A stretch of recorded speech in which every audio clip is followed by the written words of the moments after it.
বলছেন, মনে রেখো আদমের সন্তানরা, ইবলিস কিন্তু শুধু তোমার পিতামাতাকে জান্নাত থেকে বের করেই দেয় নাই, বরং গাছের কাছে নিয়ে গিয়েছিল, ফল খাওয়ার সাথে সাথেই তাদের গায়ের পোশাক খুলে পড়ে গিয়েছে। তাহলে আমাদের পিতামাতাকে জান্নাতে নগ্ন করে দিয়েছিল কে?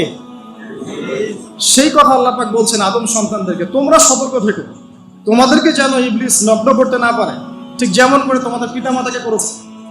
তাহলে এখন যে পুরো বিশ্ব জুড়ে নগ্নতার যে সংস্কৃতি চলছে তাইলে এরা কার এজেন্ডা বাস্তবায়ন করছে বুঝতে পারছেন?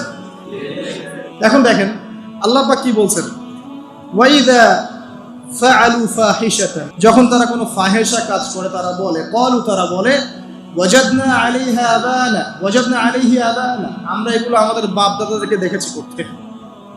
যখন তারা কোনো ফাহিশা কাজ করে তারা বলে, অশ্লীল কাজ করলে বলে, আমরা এগুলো দেখেছি বাপ দাদা পিতৃপুরুষ থেকে করে আসছে।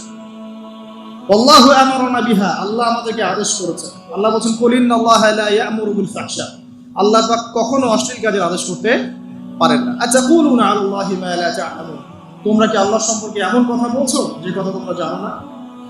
আল্লাহ কিসের আদেশ করেন? আল্লাহ বলেন, কুল আমারা রাব্বি বিল কিসত, হে নবী বলে দিন আল্লাহ পাক আদেশ করেন ন্যায় বিচারের আদেশ করেন। ওয়া আকিমু ওয়ুজুহাকুম ইনদা কুল্লি মসজিদ, এবং প্রত্যেক নামাজের ওয়াক্তে নিজের চেহারাটাকে একনিষ্ঠভাবে আল্লাহর দিকে ফেরাবে, এই আদেশ আল্লাহ পাক করেন। ওয়া আকিমু ওয়ুজুহাকুম ইনদা কুল্লি মসজিদ ওয়াদউহু মুখলিসিনা লাহুদ্দিন, এবং একনিষ্ঠভাবে তোমরা আল্লাহকে ডাকবে, দোয়া করবে, এই আদেশ আল্লাহ পাক করেন।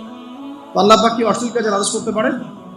ইতিহাস পড়ে দেখেন, আমি নিজে হিস্ট্রির ছাত্র, আপনি পড়ে দেখবেন, পুরো ঐতিহাসিক পটভূমি পড়ে দেখবেন, মানুষ এই ঊনবিংশ শতাব্দী আসার আগে এত অশ্লীল ছিল না।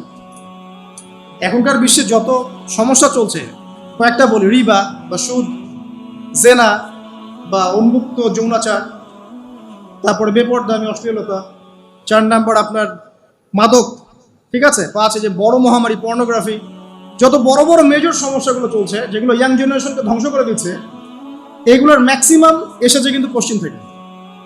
খেয়াল করে দেখবেন, এগুলো কিন্তু বাংলাদেশ থেকে আসে নাই, আসছে ভারত থেকে আসছে, পাকিস্তান থেকে আসছে, সাবকন্টিনেন্ট থেকে আসে নাই, এগুলো দেখবেন একটা নির্দিষ্ট জায়গা থেকে আসছে। তো এই কারণে আমাদের সতর্ক দৃষ্টি রাখতে হবে যে বস্তুবাদী উন্নয়ন সবকিছু নয়।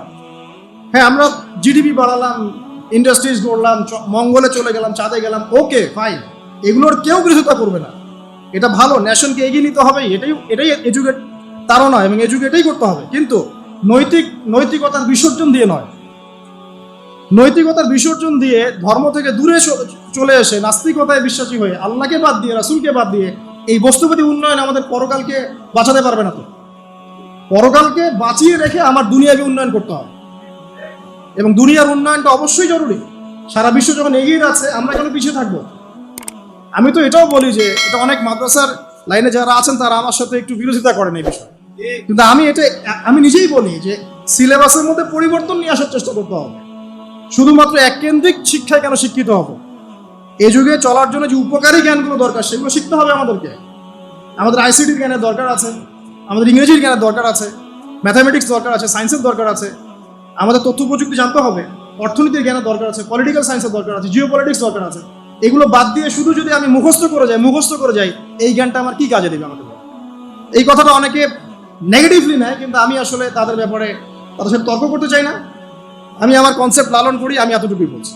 এবং যারা শিক্ষিত মহল আছেন, বুদ্ধিজীবী মহল আছেন, যারা দেশ সম্পর্কে ভাবেন, জাতি নিয়ে ভাবেন, উম্মা নিয়ে ভাবেন, তারা কিন্তু আমার সাথে একমত হবে ইনশাআল্লাহ যে আমরা কিন্তু এই জায়গাটাতে পিছিয়ে পড়তেছি।